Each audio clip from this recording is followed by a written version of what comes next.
2009, tá? O primeiro bloco foi minerado em 2009, o paper original de 2008. Foi por isso? Quem criou o Bitcoin é uma pessoa ou um grupo de pessoas que se denomina Satoshi Nakamoto, tá? Não sabemos quem é essa pessoa, mas... Não sabe, não tem nem ideia de quem seja. Tem Quem nem criou o ideia, Bitcoin? mas ele merece um Nobel pela criação. Merece, merece. O feito dele, né, basicamente foi conseguir replicar a escassez física, né, em um ambiente totalmente digital.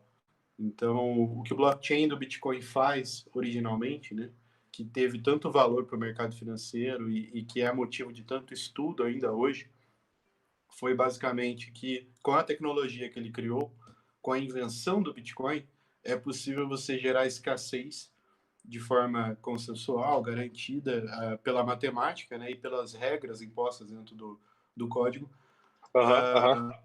com um alto grau de confiança, né, e coisa que até antes não era possível. Até o lançamento do Bitcoin, qualquer coisa digital era infinitamente replicável. Então você conseguia mandar uma foto 1 milhão de vezes para centenas de pessoas, ou um arquivo, qualquer que seja, enfim. O Bitcoin não. Quando você envia Bitcoin de uma carteira A para B, você efetivamente você deixa de ter a posse daquele ativo e transfere ele para o destino final, né, para B. Tá? Então, assim, o Bitcoin é escasso, vai ter 21 milhões de unidades de Bitcoin. Somente 21. Somente 21. Tá? Tem Na algum verdade, porquê? cara, foi definido que a cada 10 minutos, tá, era gerados 50 Bitcoins a cada 10 minutos. E a cada 210 mil blocos, ou em média 4 anos, essa oferta de Bitcoins, essa recompensa, ela caía pela metade. Então, começou ali com 50, foi para 25, 12,5, agora 6,25, tá? A gente chama esse evento de diminuição da recompensa de halving, tá? Então, aconteceu o último agora em maio de 2020, quando o Bitcoin caiu de 12,5 para 6,25. Então, ele é deflacionário, até que a emissão do estoque total, podemos assim dizer, esteja 100% disponível, né? E ao seu limite de 21 milhões de unidades. Como ele é fracionado, ele é divisível em 8 casas decimais, então essa quantidade baixa de unidades, de 21 milhões, não é um grande problema, tá? Entendi. Você consegue comprar 1 centavo de Bitcoin, R$ 1 de Bitcoin, R$ 10 de Bitcoin, é super tranquilo, não tem nenhum problema em relação a isso, tá? E isso, enfim, 2009 foi quando efetivamente o primeiro bloco de Bitcoin foi minerado, né? E me tira uma dúvida assim, mas por que exatamente ele surgiu? Para não, por qual motivo de fato o Bitcoin existiu? Ele existe, né? Principalmente as criptomoedas em geral. Tá. O primeiro bloco do Bitcoin, né, ele é assinado com a mensagem representando um jornal que dizia na capa dele, né, o jornal sobre o resgate financeiro do governo aos bancos, né? Então, assim, o Satoshi Nakamoto, ele praticamente ele fez uma afronta ao sistema financeiro legado, aonde as empresas são socorridas com o dinheiro do contribuinte, né, com o dinheiro do pagador de imposto, né? Então, assim, isso não deveria acontecer. E é o que estava acontecendo naquela crise ali de 2008, né? Tá? Então, assim, ele criou totalmente um sistema financeiro totalmente apartado do nosso atual, né? Sem depender de SWIFT, sem domicílio bancário. Tipo, onde está o Bitcoin que você adquiriu? Cara, o Bitcoin está na internet, ele está no maior país do mundo, que é a internet. Ele não está... O Bitcoin que eu tenho acesso da minha carteira, eu tenho uma senha, que eu posso copiar essa senha e armazená-la em vários países, tá? Eu posso decorar essa senha, eu posso guardar em um pendrive, em um computador, enfim. E o que ela me faz é permitir acesso aos fundos que estão em determinada carteira. Mas essa carteira, propriamente dita, ela não tem domicílio bancário. Ela não está no Brasil, na China, na Índia, enfim. Ele está na internet. Tá? Então, realmente é um dinheiro digital, de fato. Tá? E como se dá, João, e como se dá a variação dessa moeda?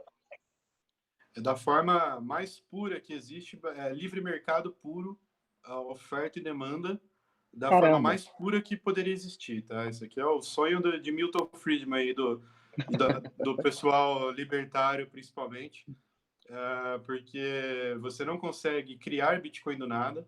Para você obter Bitcoins, você tem que dedicar poder de processamento de um computador, tá? Ele usa um tipo de algoritmo para gerar novos Bitcoins que chama Proof of Work, tá? Prova de trabalho.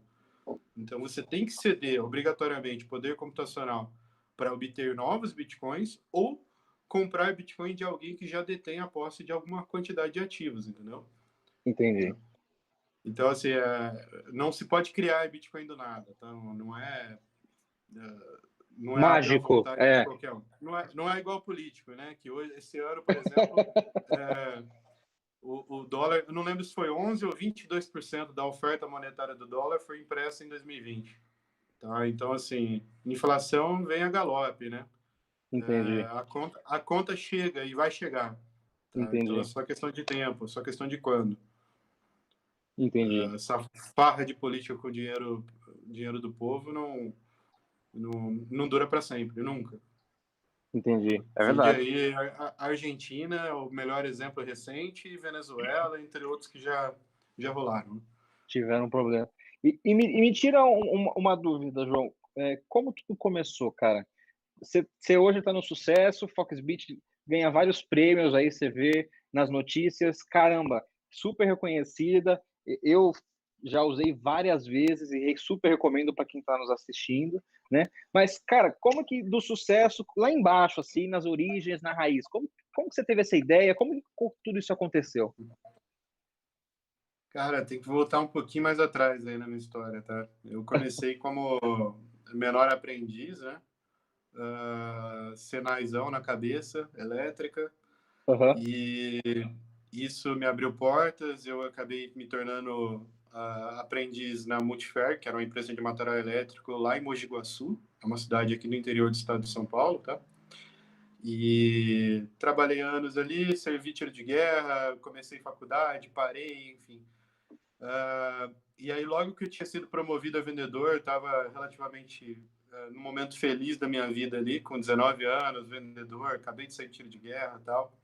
Meu pai me ofereceu a oportunidade de trabalhar com ele numa transportadora.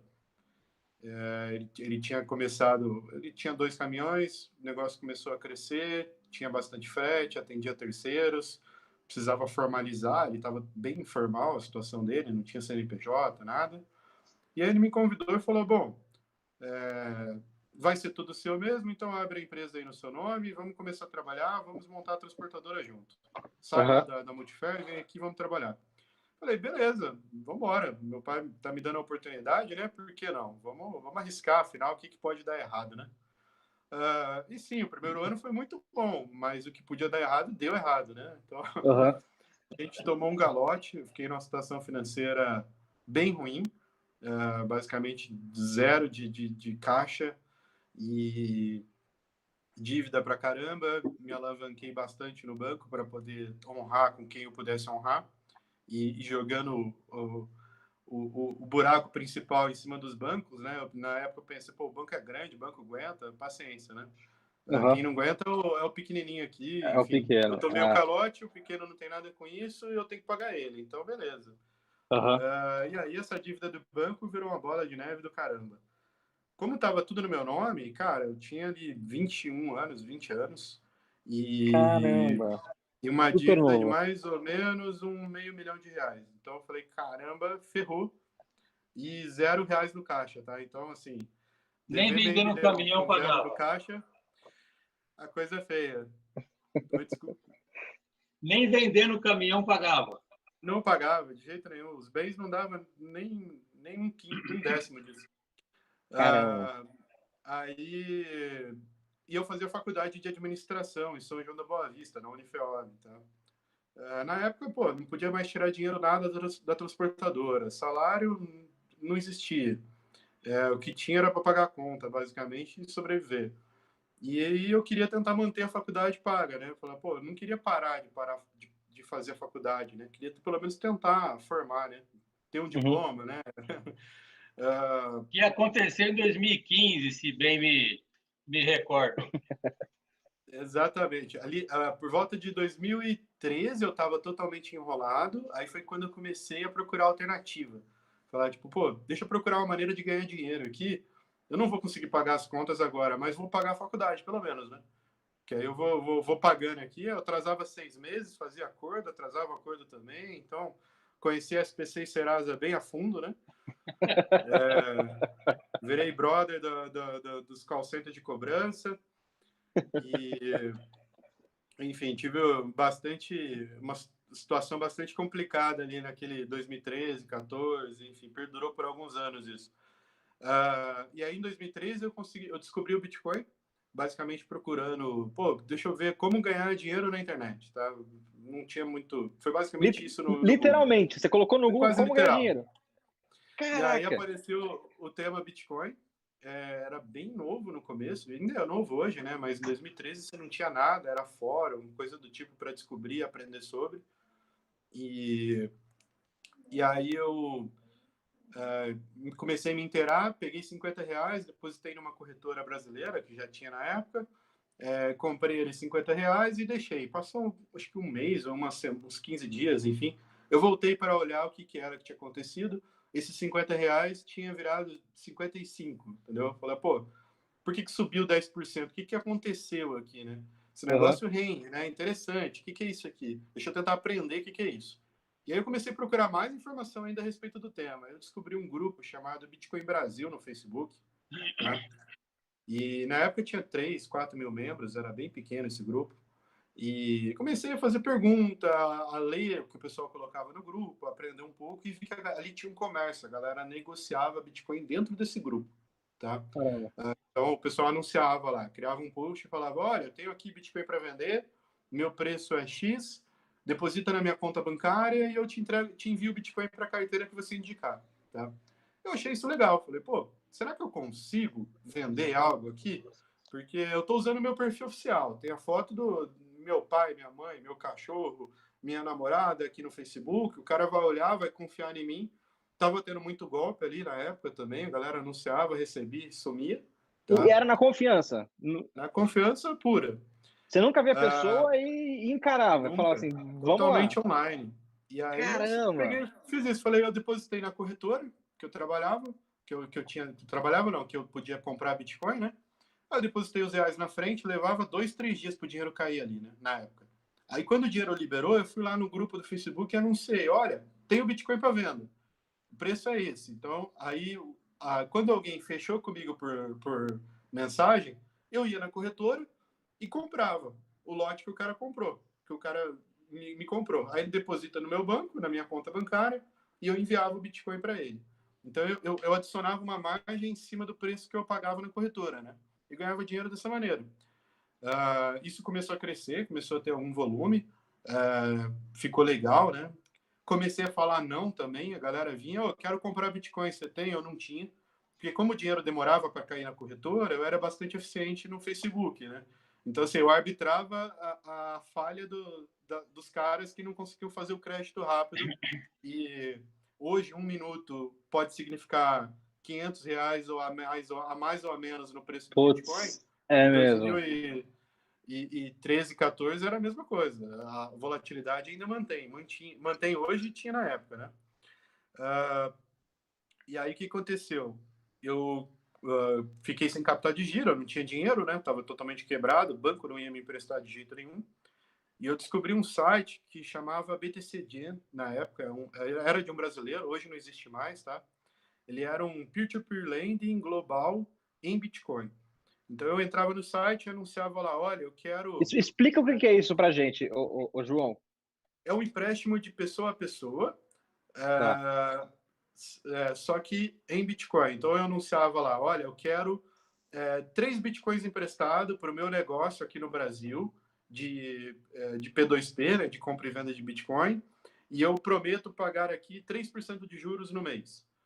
Aí você podia travar o empréstimo em Bitcoin mesmo, Bitcoin por Bitcoin, ou a dívida em real, ou a dívida em dólar, em euro. Você escolhia a moeda que você quisesse travar a sua dívida e Uhum. inserir o que você queria pagar de juros, tá?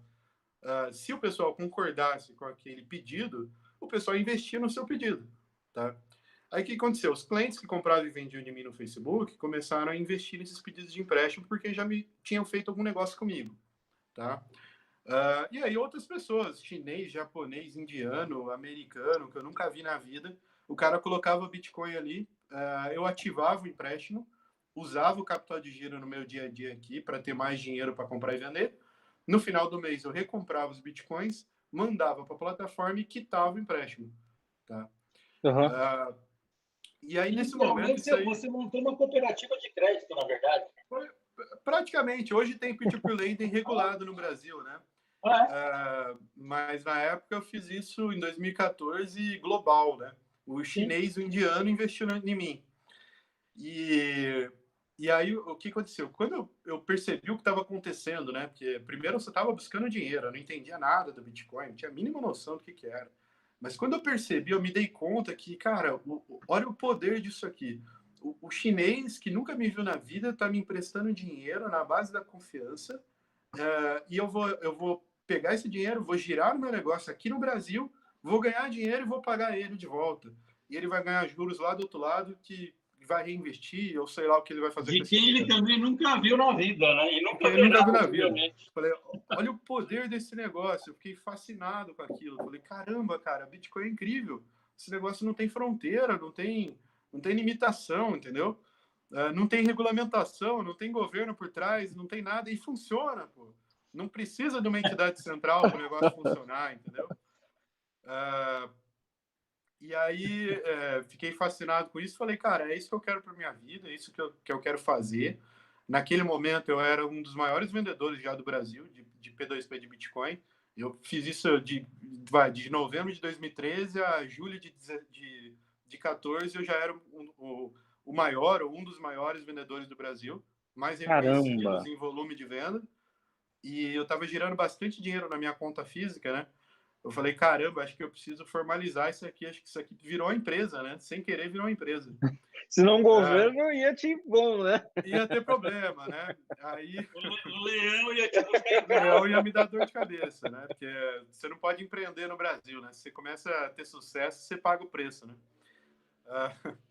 Aí Exato. eu resolvi que eu precisava formalizar, fui atrás de formalizar. Era para fazer uma startup X, comecei a procurar sócios no Facebook mesmo. E aí, antes de eu colocar uma startup que eu tinha tido ideia original de pé, o Guto Schiavon, ele me chamou e falou, cara, a gente já se conhece aqui, cara, eu queria montar uma corretora de Bitcoin. Aí eu falei para ele, pô, o Guto, legal, mas, cara, já tem 5, a gente vai ser a 6ª corretora, eu acho que é muita corretora, né? Não tem mercado para tanta gente assim, acho que vai ser difícil a vida de fazer o mesmo negócio aqui, né? Aí ele me convenceu, falou, não, vamos fazer junto, vamos embora, vai dar certo. Eu nunca tinha visto o Guto pessoalmente, tá? Só por Facebook, online mesmo. Caramba. Aí a gente entrou num acordo ali entre a gente, fechamos acordo com um parceiro de tecnologia, que também a gente nunca tinha visto, tá? E aí a gente, tudo isso online, Hangout, Skype, Facebook. E dentro dos meus investidores, as pessoas que viraram investidores de mim, né? Eram os clientes que compravam e vendiam Bitcoin de mim no Facebook. Eu acionei todo mundo, falei com mais de 70 caras, e aí alguns malucos toparam, investiram em mim. Na época, inclusive, o contrato social rodou via correio, sem ninguém se conhecer. Tá? Então, assim, a Nossa gente senhora. assinou, fez contabilidade online, contrato via correio, ninguém se conhecia. Então, assim, a empresa foi formada no Facebook mesmo, tá? E, Caramba. e aí, o que aconteceu? Inclusive, eu nem pude virar sócio no começo, ali em 2014, porque como eu estava negativado no Serasa, o banco nem abriu conta para a Foxbit, iria abrir, né? Aí eu fiquei ali, contrato de gaveta, com o Gutão, e ele e outro investidor que iniciaram ali a jornada formal, né, da Foxbit, e a gente colocou no ar. Em 10 de dezembro de 2014, foi quando a Foxbit entrou no ar, entrou em operação de fato. Eu conheci o Guto Schiavon um dia antes de um evento chamado LabitConf, no Rio de Janeiro. Foi quando eu apertei a mão dele e falou, ô Guto, a gente é sócio, né, cara? porra, legal. A gente vai começar uma empresa amanhã, né? Tipo, e aí, cara, muito suor e lágrimas e muito trabalho. Assim, eu lembro que eu e o Guto, a gente trabalhou em dois na corretora no primeiro ano inteiro. Então, de 10 de dezembro de 2014 até final de 2015, era só a gente, tá, no dia a dia. Aí, quando chegou final de 2015, o negócio já tinha crescido um tamanho legal. Basicamente, é validar depósito manualmente, olhar o extrato e acreditar na plataforma, olhar tudo, enfim, fazer saque manual, aprovar clientes. Era só eu e ele. A gente chamou o sócio, né? Falou: olha, precisamos de apoio aqui. Ou a gente vai ter que contratar, ou vai ter que ter mais gente. Na época, o nosso salário era R$800 por mês, meio do Guto, tá? Que era o que dava para tirar Para tirar. Né? Como a gente trabalhava home office, eu em Mogi Guaçu, Guto em Pompeia, cada um no seu canto, funcionava bem. Então, R$800, pô, era um bom dinheiro até. Era ok para a minha realidade de interior, molecão. Tava conseguindo pagar as dívidas parceladas? Dava para pagar a parcela da faculdade, que era 600 e pouco, e ainda sobrava um pouquinho para o ônibus, né? Opa. Então, o café não dava, né? Cara. O café não... né? Aí, enfim, o negócio foi crescendo. Em abril de 2016, eu consegui um investimento anjo do Bernardo. Ele investiu R$400 mil na Foxbit, tá?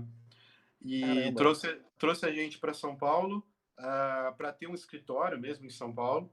Aí, como a gente não tinha dinheiro ainda, a empresa não dava dinheiro de verdade, vamos falar assim, a gente tinha um salário muito baixo, a gente montou uma república dos sócios ali no Brooklyn, alugamos um apartamento ali que a gente dividia em 4 sócios.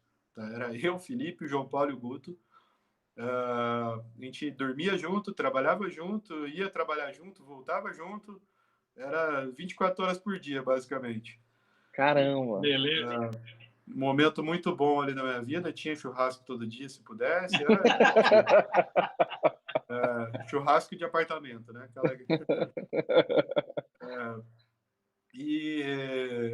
E aí o negócio foi crescendo. A gente virou 2016. O primeiro funcionário da Foxbit entrou em julho de 2016, pouco depois do investimento do Bernardo, né? E o Bernardo veio para o dia a dia, ajudou a gente a formalizar muita coisa, organizar muita casa. A Foxbit ainda tinha um monte de burocracia para ser ajustada, né? Ele ajudou muita gente nesse começo. Ele já era um executivo, né, de longa data, então ele tinha bastante conteúdo ali para aplicar no dia a dia. 2017 foi o ano incrível, né? O ano que o Bitcoin saiu de R$5 mil em janeiro, na verdade de R$1.000 em janeiro para R$70.000 em dezembro. Tá? Caraca! Então, com essa alta maluca de Bitcoin naquele ano de 2017, a gente crescemos muito. A gente começou o ano em janeiro com 10 funcionários, viramos em dezembro de 17 com 60. Tá? Então, já era outra empresa totalmente. Ô, João, para a galera ter uma noção de quanto cresceu, eu olhei no site de vocês. Quem quiser, entra no foxbit.com.br.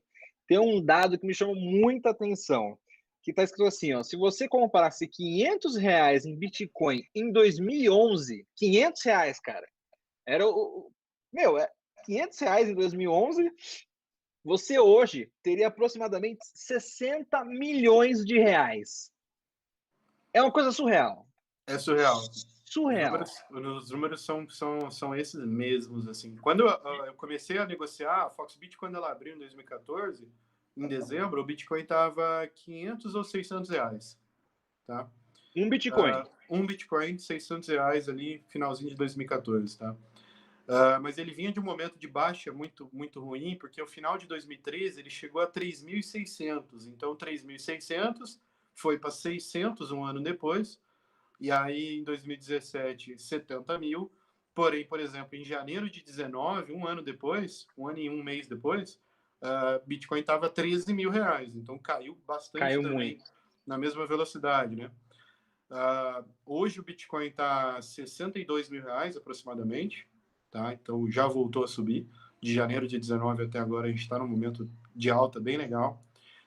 Nesses 6 anos aí de empresa, a Foxbit intermediou estamos superando aí os 10 bilhões negociados nesse período. Que loucura, hein? Quanto? Desculpa. 10 bilhões de reais. 10 bilhões? Bilhões. Caramba! No período. Hoje a gente é uma empresa em menor número de funcionários, mas que rende muito mais, né? A gente tem muita automatização, enfim, a gente está em 36 pessoas hoje. Infelizmente, perdi o Guto em 2018, em dezembro de 18. O Guto veio a falecer em um acidente de carro no dia do Natal, 25 de dezembro de 18. Caramba! Mas a gente segue aqui na luta, no dia a dia, né? Não tem como desistir. Acho que foi o que eu defini para minha vida, é trabalhar com Bitcoin, amo o que eu faço.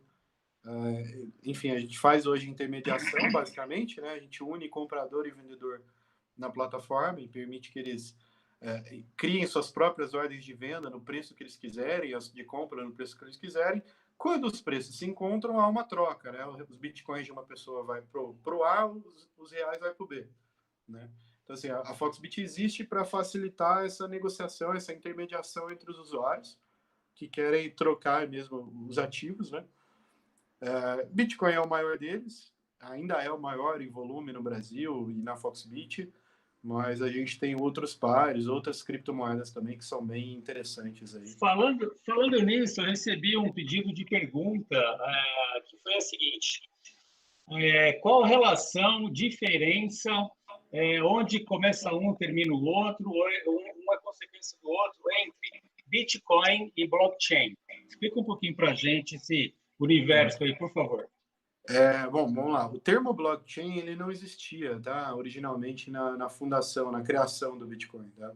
Ele foi cunhado, ali separado, né, por volta de 2011, quando os bancos começaram a aprender sobre a tecnologia, tá? Naquela época, o Bitcoin ele ficou muito famoso por ter sido utilizado na Deep Web para compra e venda de drogas, tá? Era um site chamado Silk Road, que era igualzinho o Mercado Livre, só que a moeda de troca ali para você pagar pelas mercadorias era Bitcoin, tá?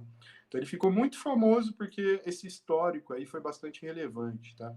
E o governo americano, ele conseguiu rastrear, tá? E chegar ao fundador do Silk Road e prendeu o fundador. Caramba! E com isso ele apreendeu também uma carteira de Bitcoin do fundador com mais de 300 mil Bitcoins na época. Nossa! Aí isso foi em 2013 ou 14, eu não me lembro exato, tá? Quando rolou a apreensão.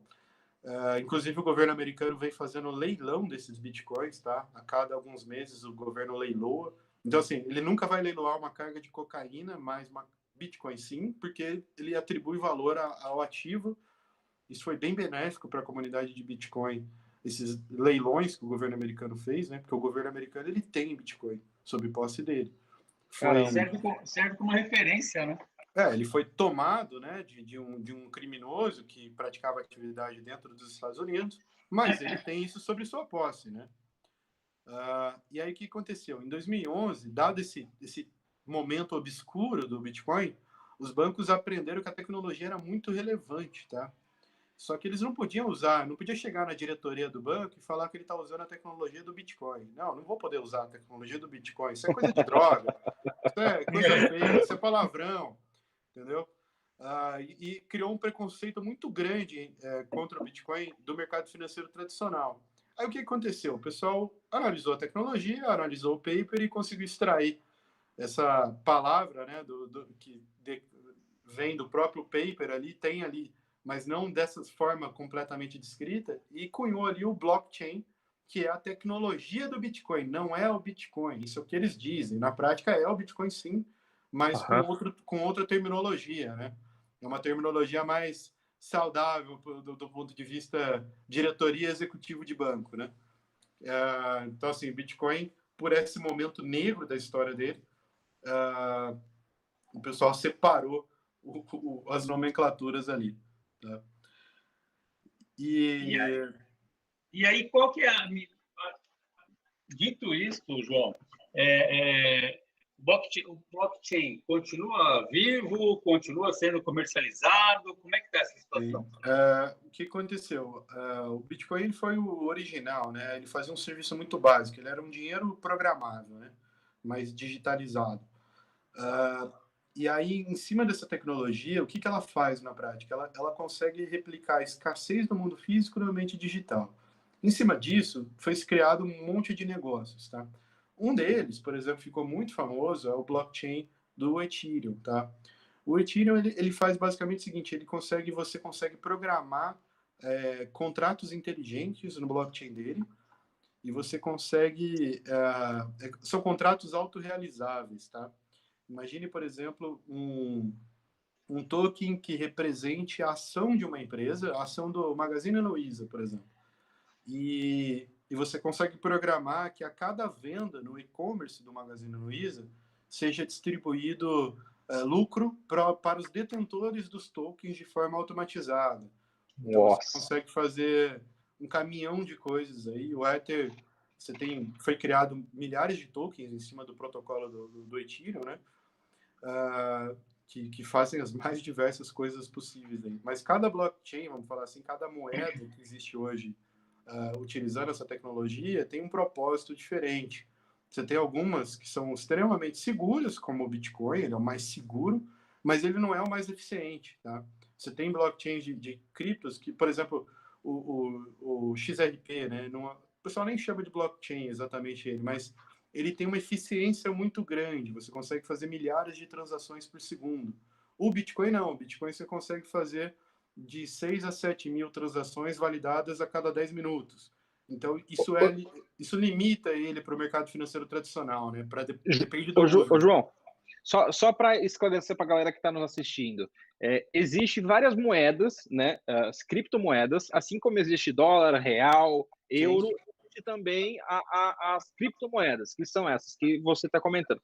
Que é o Bitcoin, quais são as outras que são mais famosas? Bitcoin, Ethereum, XRP, Litecoin, Decred, enfim, tem mais de 4 mil criptomoedas, tá? Caramba! Cada uma se propõe a uma dor diferente, a solucionar resolver um problema, entendi. Né? Uma é mais eficiente e pode substituir a Mastercard em volume de transações, outra é menos eficiente, mas é muito segura.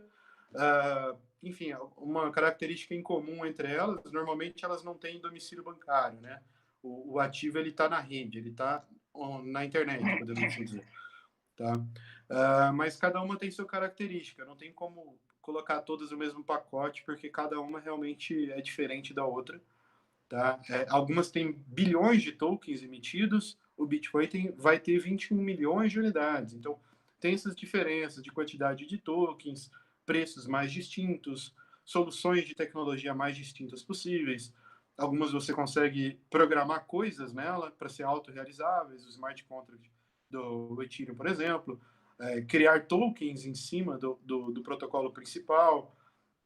Você tem várias finalidades aí, que isso por si só dá um mini curso de um mês, só para você falar das 100 primeiras. Tá? E me fala uma coisa, João, duas perguntas numa só. Primeiro, quais moedas você negocia na Foxbit? E para quem é totalmente leigo no assunto, já que você está falando sobre curso aí intensivo de um mês, para pelo menos entender alguma coisa, qual o caminho que você dá para quem está afim de entrar nesse mercado? Passa para a gente a sua visão aí, por favor. Boa. Bom, primeiro acessa aí foxbit.com.br, faz o cadastro. É um prazer. Pode depositar a partir de R$10 para adquirir uma cripto qualquer que seja. A gente trabalha com Bitcoin, Ethereum, TrueSD, Litecoin. Se eu não esqueci de nenhuma, ok. E se você pode comprar o TrueSD, ele é uma moeda emitida em blockchain também, usando o blockchain do Ethereum, tá? Ele é 1 para 1 com o dólar, tá? Então ele é o que a gente chama de utility token do dólar, tá? Nossa. Basicamente o seguinte, como funciona? Tem uma espécie de fundação, tá? Você transfere dólares para a conta bancária dessa fundação e eles criam essa digitalização daqueles dólares que estão na conta bancária dela. Você mandou $100 para a conta bancária, o modelo padrão, ecossistema tradicional, transferir ali para o Bradescão ali, obviamente é internacional esse caso, tá? Mandei ali 100 dólares, e eles emitem $100 no blockchain do Ethereum e te enviam para a carteira que você indicou. A partir daí, você tem uma praticamente uma conta bancária digitalizada usando essa tecnologia. Por quê? Você não tem QIC dentro de banco, você não tem uma conta bancária propriamente dita, mas você pode ter uma posse digital de $100, tá? Da equivalência de $100. Então, isso é um dos avanços, né, que o blockchain permitiu, porque você consegue ter ecossistemas financeiros inteiros sem dependência de banco. Caramba. E sem estar em nenhum estado, né? Não está em nenhum país. Um ecossistema E sem financeiro depender inteiro do na internet. governo. Sem Sem depender de nenhum. governo, sem nada. Porque você pode ter uma corretora, que hoje já saiu, mas acho que eu estou avançando bastante aqui. Mas você pode ter uma corretora descentralizada, tá? Uma corretora que está dentro de algum blockchain, tá? Que um governo não consegue desligar, tá? Não tem como você parar o Bitcoin, tá? Para você parar o Bitcoin, você tem que desligar a internet mundial, tá? Se desligar de 99% dos países, ainda assim você não parou o Bitcoin, porque você tem 1% de país que tem nós de rede de Bitcoin funcionando. Então, é impossível você parar o Bitcoin. Você pode, sim, proibir o Bitcoin em determinadas nacionalidades. Por exemplo, Brasil proíbe Bitcoin. Pô, muito legal a opinião do governo brasileiro, mas eu vou vender o meu Bitcoin lá no Japão, que já é regulado, e o governo lá já reconhece como moeda. Então, assim, essa liberdade de transferência e de guardar valor, e isso é um atrativo muito grande nessa tecnologia, né? É um negócio que brilha muito o olho, principalmente dos libertários, né? Porque o público original aí de cripto realmente foi a galera libertária. E João, por que Foxbit? Explica pra gente. Eu gostei muito desse nome. Parabéns aí pela ideia. Foi muito. Soa bem gostoso de ouvir assim, mas por que Foxbit? Cara, Foxbit, na época, em 2012 ou 13, tinha uma música que estourou, todo mundo pode procurar aí no YouTube, chamava What the Fox Says. Sei. Eu achava legalzinha essa música, ela tinha uma batidinha divertida, era maneirinha. E eu gostava bastante dessa música. E minha mãe também gostava. E na época a gente começou a pensar nome. Aí eu troquei ideia com a minha mãe em casa, conversando. Falei, mãe, preciso de um nome para a empresa, nome. Aí eu lembro que eu acho que eu coloquei a música para tocar. E a gente já tinha pensado em coisas mais diversas possíveis, tá? E aí ela pegou e falou, por que não faz Fox? Fox Beat. Fox de raposa, porque é um animal ágil, inteligente, esperto, eficiente, né? E o Beat do Bitcoin. Então, Fox Beat. Bitcoin, gostei do Fox, falei, é isso. Mas a música ajudou. Entendi. Caramba. Assim, você passa uma imagem assim de uma serenidade muito grande, isso é muito interessante. Porém, sabemos que essa vida de empreendedor, e ainda mais do meio que você vive, que você escolheu, ela é extremamente estressante, né? Com certeza é muito estressante. Como é que você equilibra a pessoa, o empreendedor, essa loucura, esse dia a dia de estresse, ainda mais hoje em dia, pandemia, home office, você trabalha muito mais, família, né? Seu hobby, como é que é isso para você? Cara, meu hobby, eu gosto de um CS, gosto de jogar no computador. Jogar videogame. Eu tenho um power bank aqui, que é a minha menina de 3 anos aqui, que eu vou te falar. Você pode acontecer o que for, você dá um abraço nela, você já tá carregado, assim, não tem...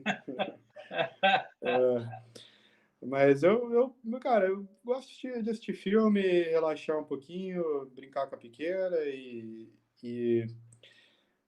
enfim, mas eu gosto muito de vender Bitcoin. Então, assim, gosto de falar sobre o tema, gosto de conversar, explicar, orientar, se possível, né? E defender a liberdade das pessoas em relação ao seu patrimônio, né? As pessoas têm que entender que se ela tem reais no banco hoje, esse ano ela perdeu 40% do poder de compra dela, né? Frente ao dólar, tá? Então, assim, as pessoas têm que aprender que investir é algo importante, é algo interessante, né? Bitcoin é muito arrojado para você, cara, beleza, tudo bem. Eu tenho para mim que, beleza, Bitcoin não vai ser para todo mundo e não tem problema, não tem nada de errado nisso. Eu não fico forçando ou tentando convencer ninguém a comprar Bitcoin. Eu E qualquer ensino pessoa sobre Bitcoin, pode? é diferente. Se a Qualquer pessoa. aprendeu e gostou da ideia, estou à disposição para te ajudar a comprar. Mas Uhum. eu nunca forcei a barra para ninguém comprar, entendeu? Entendi. E qualquer pessoa pode comprar Bitcoin. Uma pessoa Qualquer menor de pessoa. idade, maior de idade, com 90 anos, tá Menor de liberado. idade é autorizado pelos pais, de preferência com conta bancária e CPF, sim, porque a Foxbit, desde 2014, apesar de não ter uma regulamentação clara para a gente buscou seguir as melhores práticas do momento. Naquela época, tinha o Banco Original aqui no Brasil, foi o primeiro banco digital, né? E a gente aprendeu um pouquinho do KYC que eles faziam, né? Qual era o cadastro que o Banco Original fazia. Aí a gente olhou aquilo e assumiu aquilo para a gente. A gente imaginou que o Banco Central, quando regulasse o nosso mercado, fosse solicitar dados da mesma maneira que um banco digital. Então a gente adaptou um pouquinho ali de cartão pré-pago, um pouquinho do banco digital. Do jeito nosso, a gente criou a nossa própria regra e começou a seguir ela. Então você tem que cadastrar, mandar documentação, comprovante de endereço, uma selfie sua segurando o documento próximo ao rosto, isso inibe bastante fraude, tá? Até porque eu não faço o cara crachar igual um gerente de banco que está te vendo pessoalmente, né? Eu estou num ambiente 100% digital. Nem dá, né?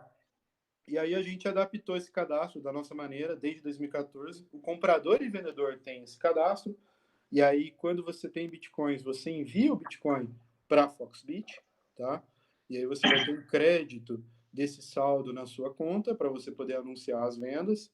E o mesmo para reais. Você envia reais para a conta bancária da Foxbit e você vai ter um crédito na sua conta para poder anunciar as compras, tá? Ô João, para a galera que está assistindo aí, para você, quais foram os seus principais erros, os seus principais acertos, assim? Você tem uma história bem bacana, tipo, começou do zero. Na verdade, começou menos que zero, já estava Menos que na zero. dívida. Negativo. Estava no negativo. Qual o erro, assim, que você fala assim, putz, eu cometi esse erro, não deveria, e esse acerto foi sensacional e me ajudou muito? Na verdade, que erro a gente aprende, né? Mas Sim. comenta um pouquinho pra gente, hein? Cara, o maior acerto da Foxbit disparado foi que a gente criou uma comunidade em torno da marca lá em 2014.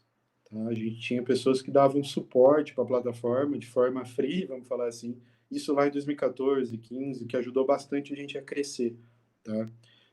Mas a gente não fez isso de caso pensado. A gente basicamente colocou a forma como a gente queria ser atendido, do meu jeito e do Guto.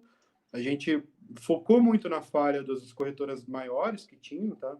Então a gente trabalhou na falha delas. Demora para aprovar depósito? Vamos fazer rápido. Demora para aprovar saque? Vamos fazer rápido. E a gente conseguiu criar uma comunidade em torno da marca. Isso foi fundamental. Hoje é um negócio muito discutido em 2020, né? Um monte de empresas aí ralando para conseguir criar a comunidade em torno da marca. E a gente acabou fazendo um case em relação a isso sem querer. Eu não tenho estudo de marketing, não tem nada disso, e o Guto também, mas foi da nossa cabeça. Basicamente, a gente criou a empresa que a gente queria ser usuário. Tá? Então, assim, toda a dificuldade que eu passei em 2014, em 13, quando eu comprava das corretoras, a demora, atendimento ruim e tudo, o Guto também, a mesma experiência negativa na época, a gente só criou a empresa que a gente queria ser cliente. Tá? E você comentou uma situação agora há pouco que me trouxe uma questão. Existe hoje, já tem algum tempo, uma regulamentação pelo Banco Central. Qual a tributação, se é que existe hoje para a criptomoeda? Como é que funciona isso? Só para alinhar, não existe uma regulamentação propriamente para a criptomoeda. A gente que se baseou em algumas vigentes de outros mercados e adaptou para o nosso. Tá? Muitas corretoras seguiram a Foxbit, que depois, algumas até mais novas, mas que seguiram a régua que foi criada, né? A forma de cadastro, QIC e tudo. Na época, a gente foi o mais agressivo no cadastro que tinha na época, solicitar selfie. A gente foi a primeira corretora no Brasil a fazer isso. Enfim, fomos bastante criticados, mas que depois todo mundo copiou, né? Porque viu que funciona. E aí, o que aconteceu? Em 2019, saiu a Instrução Normativa 1888 da Receita Federal, tá? Antes disso, em 2015, a Receita Federal já dizia que você tinha que declarar Bitcoin no Manual de Imposto de Renda e você deveria recolher ganho de capital de 15% sobre os lucros quando houvesse, tá? Aí tem algumas métricas que são importantes é se você negociou mais de 35 mil reais no mês, mil reais no mês e apurou lucro, aí você tem que colher ganho de capital. Essa IN 1888, que começou a valer em agosto de 2019, ela obrigou as corretoras de Bitcoin a informarem as compras e vendas, os CPFs que compraram e venderam, os saldos custodiados. É muito parecido com a regulamentação de banco e corretora de câmbio de corretora tradicional. Tá? Inclusive, a regra da IN 1888 da Receita Federal para a corretora de criptomoedas, ela é mais agressiva do que a regra para os bancos. O que é um absurdo completamente, mas é Brasil, né? Mas é Brasil. Então, assim, existe discussões de regulamentação propriamente dita, ambas estão rolando no Senado e na Câmara lá em Brasília. Nada avançou, tá? Mas algumas delas são alguns projetos de lei, né? Alguns falam que a gente vai ficar debaixo do Bacen, o Bacen que vai supervisionar, outros é a CVM, outros que vai ter que ser criado um órgão totalmente novo, o que eu acho outro absurdo, porque é mais uma maneira de ter barriguinha de boquinha livre que não precisa. Já tem, cara, os caras já têm plena capacidade de nos auditar, de fazer o que precisa ser feito, mas político gosta de criar uma nova função para ganhar voto, né? Ô, João, eu queria mostrar um artefato aqui que você me inspirou numa entrevista que eu vi sua, tá? Eu não me lembro que canal foi no YouTube. Não sei se a galera está conseguindo enxergar. Queria que você falasse um pouquinho sobre esse artefato. Ele é um boi e você me inspirou muito. Eu falei assim, cara, quando eu li você mostrando isso, eu falei assim, eu preciso ter um desse, cara. Eu falei assim, sensacional, eu achei bonito. É um touro e é impressão 3D. O que ele representa aí, né, no mercado financeiro? Tem uma lenda, né, um mito, né, não é meio um mito, mas assim, o mercado financeiro é a briga dos ursos e dos touros, né?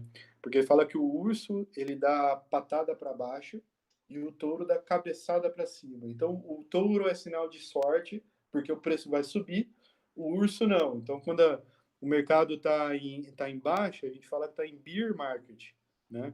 Ou bull market do touro, quando está em alta.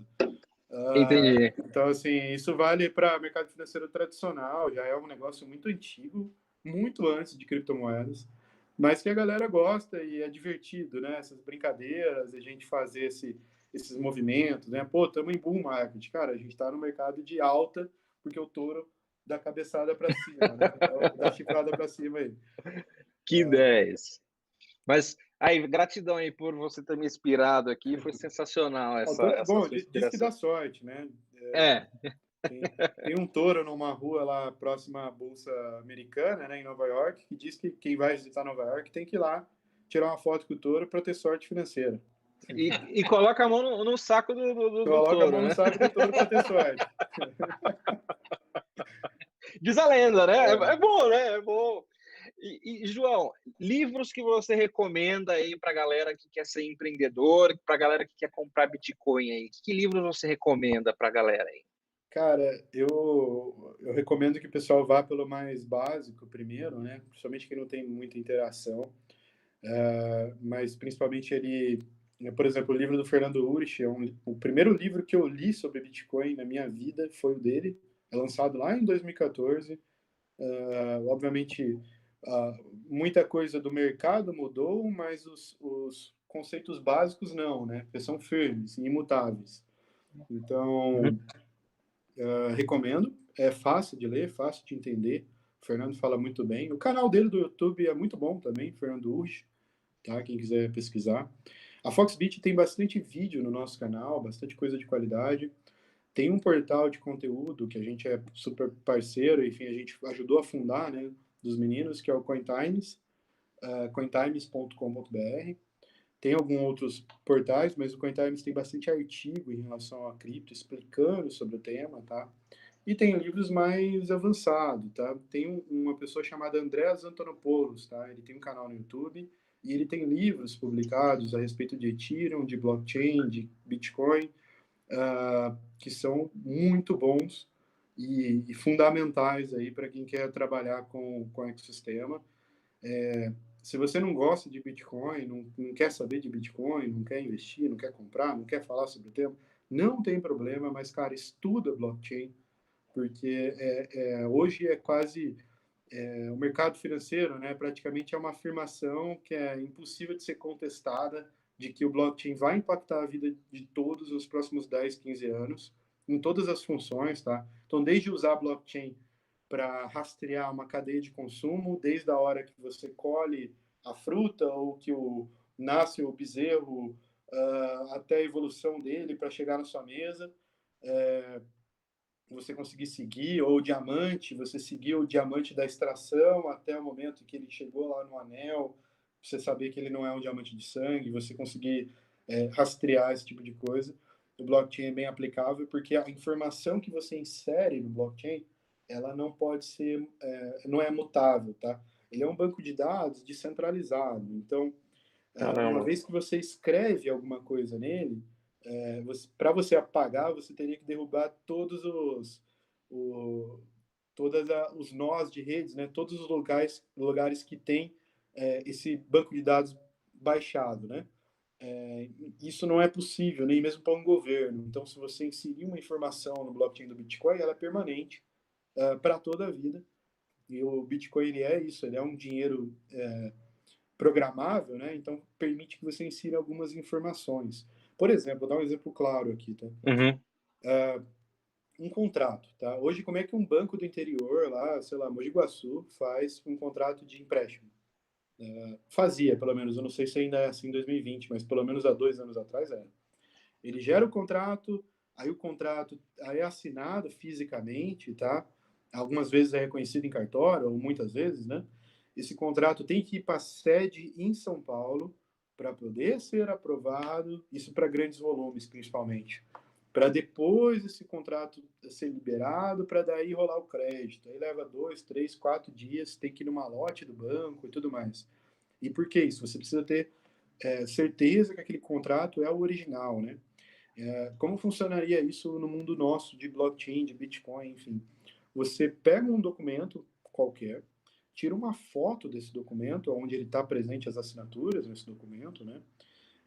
Uma vez que você digitaliza, esse documento ele gera uma hash matemática única, tá? Como se fosse uma identidade, né, daquele documento.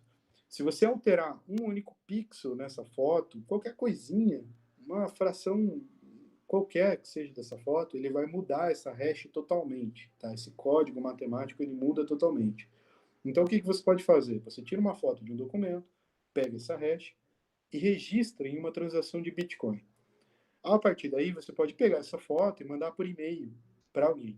A pessoa que recebeu do outro lado, ela consegue checar que aquela foto não teve nenhuma alteração, porque a hash bate e ela já está registrada previamente em um blockchain.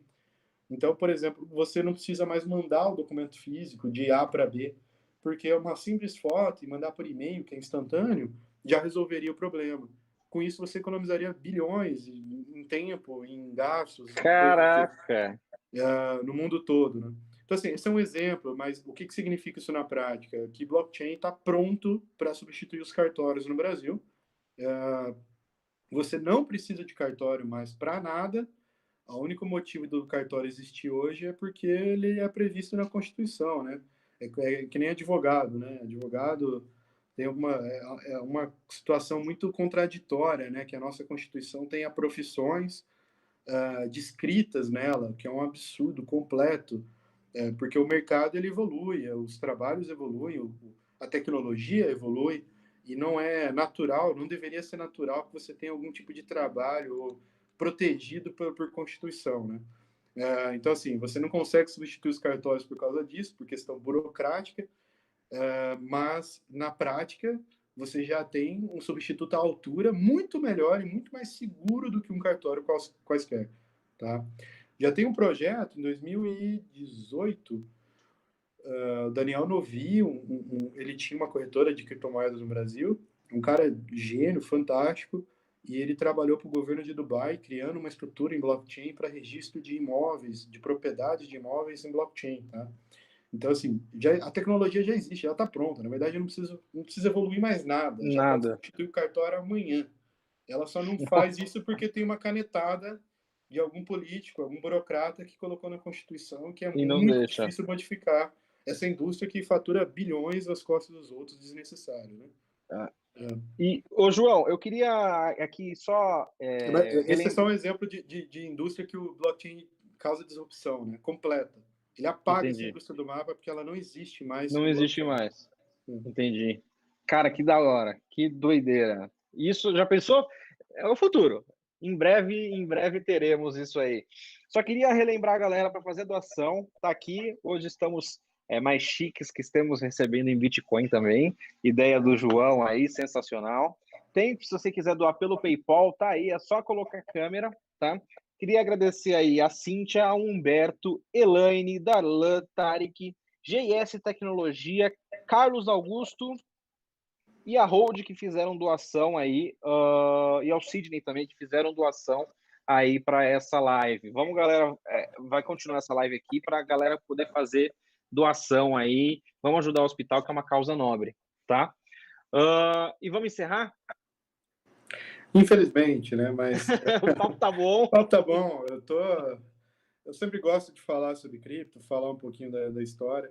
Você me falou, eu falei do acerto nosso e não falei de um momento de falha, né? É Muito verdade. importante. Em 2018, o mercado de cripto, após aquela alta de 17, ele entrou em declínio.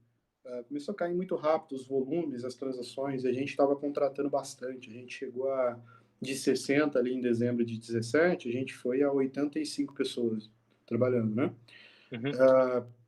E a gente passou por uma série de dificuldades, a gente teve que migrar a tecnologia em julho de 18, tivemos alguns problemas, e o volume dos mercados no mundo todo, tá, caiu de forma significativa junto com o preço do Bitcoin. Tá? E aí, cara, a gente enfrentou um bear market aí complicado. O Ursão atacou. Eu vou falar para você, acho que o maior erro, um dos maiores erros, né, foi ter demorado para tomar a decisão e isso obviamente impactou a vida de todo mundo que trabalhava comigo, porque me forçou a tomar decisões mais duras ainda do que se eu tivesse tomado mais rápido, né? Então eu tive que fazer demissão de 30 pessoas de uma vez só, e aí tentando segurar a onda, e para daqui a 2 meses demitir mais 30 de uma vez. E, cara, a gente chegou em... E aí teve a situação de dezembro de 2018 com o falecimento do Guto. Na primeira semana de 19, infelizmente, tive que desligar mais 30 pessoas. Tinha acabado de perder o sócio, ainda tendo que tomar caminho difícil, né? Mas a gente saiu ali de 85, reduzimos a 23 em janeiro de 19, para depois voltar a crescer com muito mais consciência e com todos esses erros aí corrigidos, né? Mas que, sem dúvida, impactou a vida de todo mundo. E Mas foi um não só a aprendizado. minha, como empresário, cara, demitir é uma dor enorme. Tá? Não existe isso de que é fácil. Se o cara falar que é fácil, deve ser psicopata, não é possível. Porque é a coisa mais triste do mundo, mais doída de tudo. Mas, ainda assim, a gente... Inclusive, por exemplo, a gente tinha levantado para desligar aquela situação de 2018, a gente ia demitir, tinha que fazer ação, porque o caixa estava reduzindo, estava baixo, e ainda assim a gente, com sócios em conjunto, a gente falou, não, vamos fazer o desligamento só em janeiro, para não ferrar o Natal de ninguém, né? E a gente segurou mais um mês de salário que a gente não podia, mas a gente segurou. Então, assim, tem situações e situações, né? Mas a gente passou por bastante apuro aí e tentar aquela questão, você tentar acreditar que o mercado vai virar, se virar torcedor, isso é um problema, tá? E aconteceu isso sim, naquele momento. Hoje a gente evoluiu muito, aprendeu muito, tenho profissionais incríveis aqui comigo. A empresa voltou a crescer, né? Já dobrou do que estava de quando a gente foi para a mínima depois dos desligamentos. Mas você não pode virar torcedor no seu mercado, tá? Se você vê, cara, se tem algum sintoma de que de que o financeiro não tá legal, que as coisas não estão fechando, respira, planeja e executa a ação, por mais doída que seja, de forma rápida. Tem que ser cirúrgico, porque se você demora, o impacto é muito maior, né? Ô, João, para eu poder fechar, deixar você descansar, que você deve estar aí com tanta coisa na cabeça, uma pergunta. Dito isso, claro, não precisa contar para a gente qual o seu caminho, o caminho da sua empresa, dos seus profissionais aí, mas existe uma regra para poder buscar o perfil de investidor ideal? Cara, eu busquei muito investidor, principalmente ali em 2015, 2016, e tomei muito não. Cripto não é regulado, cripto é perigoso, Bitcoin é coisa de droga, Bitcoin... Foi as mais diversas frases que eu já ouvi na vida. Tem um preconceito enorme com o nosso mercado. Eu desisti, eu larguei mão. Falei, cara, beleza, não vou mais atrás de fundo, não vou atrás de nada disso, vou fazer o meu bem feito aqui e vou tentar sobreviver com o meu negócio. Afinal, estou no Brasil, né? Não é Vale do Silício, não tem dinheiro em qualquer esquina. E já que os VC do Brasil, ou pelo menos os que eu falei, tá? E aí deixando claro que eu não falei com todos, mas alguns que eu falei, Venture Capital no Brasil tem medo de risco, o que é uma coisa muito bizarra, tá? Estranha para o core business dele. Eu desisti de buscar captação e me tornei reativo, cara. Eu vou faturar, vou trabalhar com meu caixa e vou crescer em cima das minhas próprias pernas. E veio muita coisa reativa, tá? Quando você constrói um castelo muito bonito, a galera bate na porta, tá? E foi o que aconteceu no nosso caso, né? A gente tem negociações hoje de captação, a gente está numa rodada agora, e eu estou sendo reativo, na verdade, eu não fui atrás, eu não busquei. Apareceu uma oportunidade, apareceu um investidor e a gente está trabalhando para ver o quanto faz sentido para os dois lados, né? Se for bom para os dois lados, por que não? Na outra ponta também você age da mesma forma? Ou seja, eu quero comprar. Você sabe quem? Um leigo no assunto. Você capta ele de que forma? Existe um modelo? Cara, o nosso mercado ele é muito difícil de captação de novos clientes, principalmente depois de 2018, quando o Google ele bloqueou propagandas, e o Facebook também, relacionadas à temática de criptomoedas. Tá? Então, eu sou proibido de fazer anúncios. Tá? Não só eu, o mercado inteiro de criptomoedas. Então, a gente basicamente focou em criar conteúdo para ficar bem posicionado no Google de forma orgânica, tá? Então, se você pesquisar comprar Bitcoin no Brasil, a Foxbit é a primeira ou a segunda, mas está ali no topo, porque a gente trabalhou muito essa área de ranquear palavras, né? Para você ficar bem posicionado, porque eu não posso pagar. Então, a gente cria conteúdo para trazer o cliente que está interessado no tema, que ele quer aprender no tema, para que eu entregue valor para ele de fato. Mas eu não tenho como laçar ele na rua, vamos falar assim, porque é muito difícil. A gente não pode fazer propaganda. É muito apertado os lugares que você pode usar, né? Então, é basicamente isso. Trabalhar no orgânico puro e já faz muito tempo que a gente é no orgânico mesmo. Ainda assim, entra em média, hoje, né, essa semana, a gente está com a média de 250 cadastros por dia. Então, é bom, assim, o número é bom.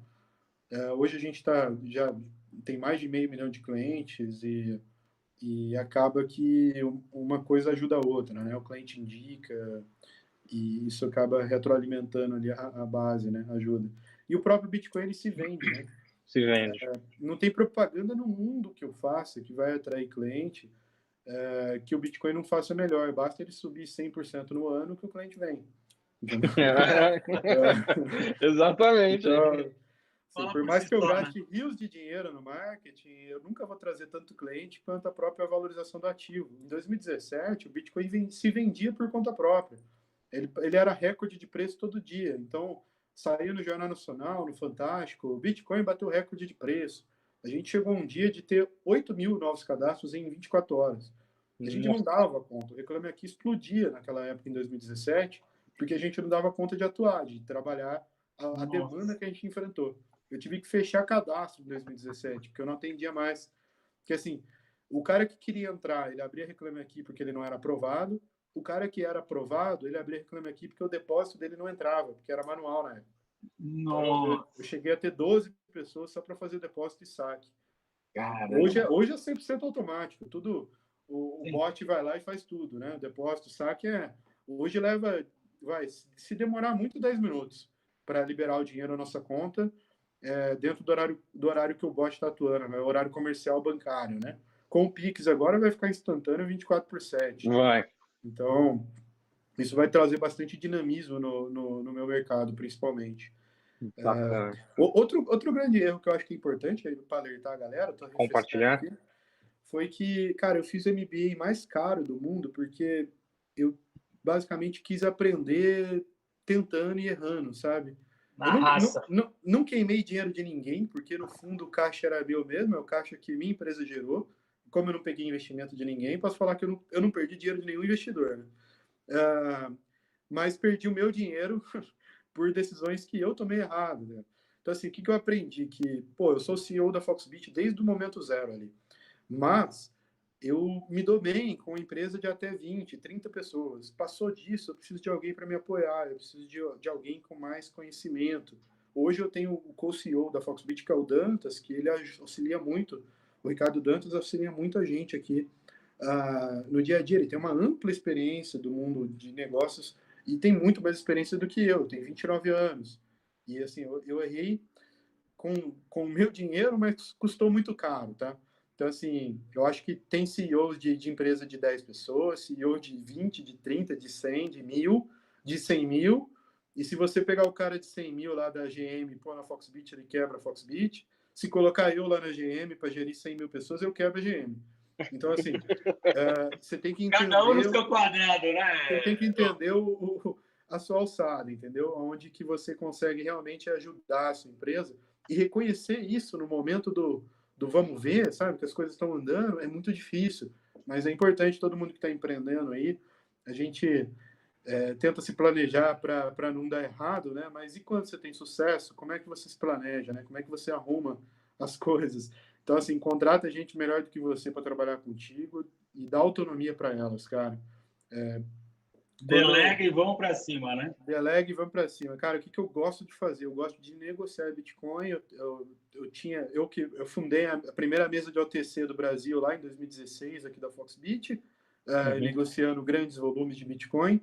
E é o que eu gostava, é o que eu trazia dinheiro para dentro de casa, né? É o que gerava valor para a Foxbit. Quando eu parei de fazer o que eu gostava, o que eu amava, que era tradar, negociar e tal, e passei a tentar gerenciar a empresa, eu fiz um monte de cagada, cara. Então, assim, perdi muito dinheiro por decisões erradas, que obviamente aprendi muito, mas é o que eu falei, fiz o MBA mais caro do mundo, que bom que foi com o meu dinheiro, e não tô devendo nada para ninguém, né? Mas ainda assim foi um MBA muito caro que eu não precisava ter feito. Eu podia ter ido estudar mesmo numa escola e não ter feito isso na vida, sabe? Era melhor ter contratado alguém para gerenciar a empresa e eu continuar focando naquilo que eu gosto. E foi o que aconteceu depois com a entrada do Dantas. Assim, o Dantas gerencia a empresa, de fato, e eu cuido da área de OTC, eu trago receita de zero aqui, que é o que paga as contas no fim do mês, entendeu? Vou pagar os boletos aqui e encher as latinhas, né? Que é o que eu gosto de fazer, é o que eu sei fazer, entendeu?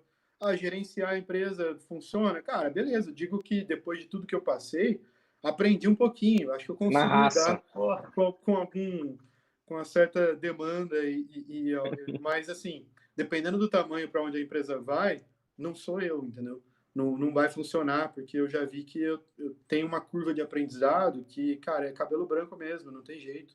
Você leva tempo para aprender, entendeu? Então, assim, se não for com apoio, é perdendo dinheiro. Aí você escolhe, né? Você quer com apoio ou você quer perder dinheiro? Mas... Caraca! Cara, a gente só pode te agradecer. A tua história é muito rica. Sensacional. Em todos os detalhes, em todos os seus ciclos aí. E a gente deseja a continuação do teu sucesso nesse ciclo atual e que venham muitas coisas novas e muitos ganhos para você, porque você é um cara do bem. Parabéns. Parabéns. Amém, deixa eu só compartilhar uma coisa que aconteceu comigo e com você. Foi muito engraçado. Eu recebo muita ligação de telemarketing, né? E aí eu estava trabalhando aqui numa boa, né? E o telefone tocou. Aí eu falei assim, puta, esses caras de telemarketing de novo, cara, não é possível. Quando eu atendo o telefone, alô, Ian? Isso, aqui é o João, CEO da Foxbit. Eu, oi? Quê?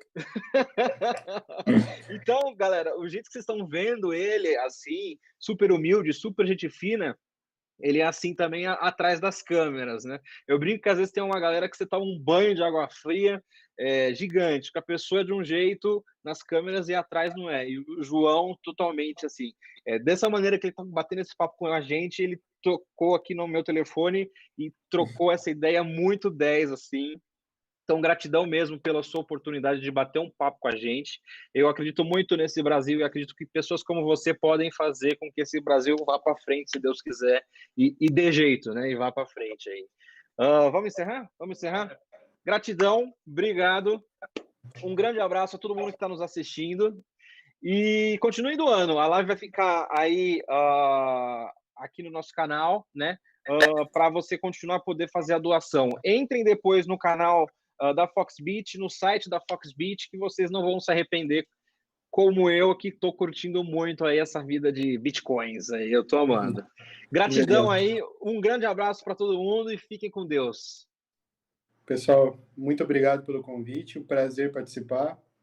E é isso, tenham cuidado com o Bitcoin, vá com calma, não acredite em rendimento garantido, isso é tudo abobrinha, toda historinha.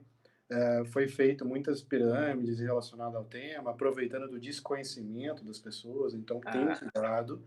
Uma coisa é comprar o Bitcoin, outra totalmente é investir em uma empresa que te promete X de ganho e tal. Cara, prometeu ganho, corre, não importa o ramo de atividade, tá? É verdade. Exatamente. Valeu pela dica final. Valeu. Maravilha, João. Um abraço. Tchau, Fica tchau. com Deus, galera. Tchau. Obrigado pela audiência aí. Um abraço. Tchau, tchau.